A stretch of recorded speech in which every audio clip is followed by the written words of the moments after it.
की भाग दौड़ से दौड़ समंदर के किनारे एक छोटा सा घर था जहां आयन और सारा अपनी जिंदगी गुजर रहे थे। आयन एक आर्किटेक्ट था जिसे पुरानी इमारतों और उनकी नक्काशी से बहुत लगाव था।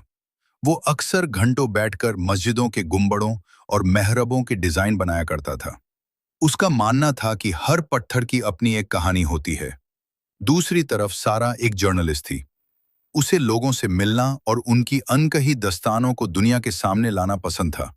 वो जितनी चंचल और बातूनी थी, आयन उतना ही शांत। एक शाम जब सूरज डूब रहा था और आसमान का रंग गहरा नारंगी हो गया था, दोनों समंदर के किनारे टहल रहे थे। आयन, तुम हमेशा इन बेजान पत्थरों में क्या ढूंढते रहते हो? सारा ने ठंडी हवा का मजा लेते हुए पूछा। आयन थोड़ा मुस्कुराया और बोला, सारा, ये पत्थर बेजान नहीं है। इनमें उस दौर का सब्र और कारीगरों की इबादत छुपी है। जैसे हमारी नियत हमारे काम को खूबसूरत बनाती है, वैसे ही इन इमारतों के पीछे भी किसी की रूह होती है। सारा रुक गई और उसने रेत पर एक टेढ़ी मेढ़ी लकीर खींची। शायद तुम सही कह रहे हो, मैं भी तो यही करती हूँ। मैं लोगों के शब्दों के पीछे छुपी उनकी सच्चाई ढूंढती हूँ। हम दोनों ही असल में सच की तलाश में हैं, बस रास्ते अलग हैं।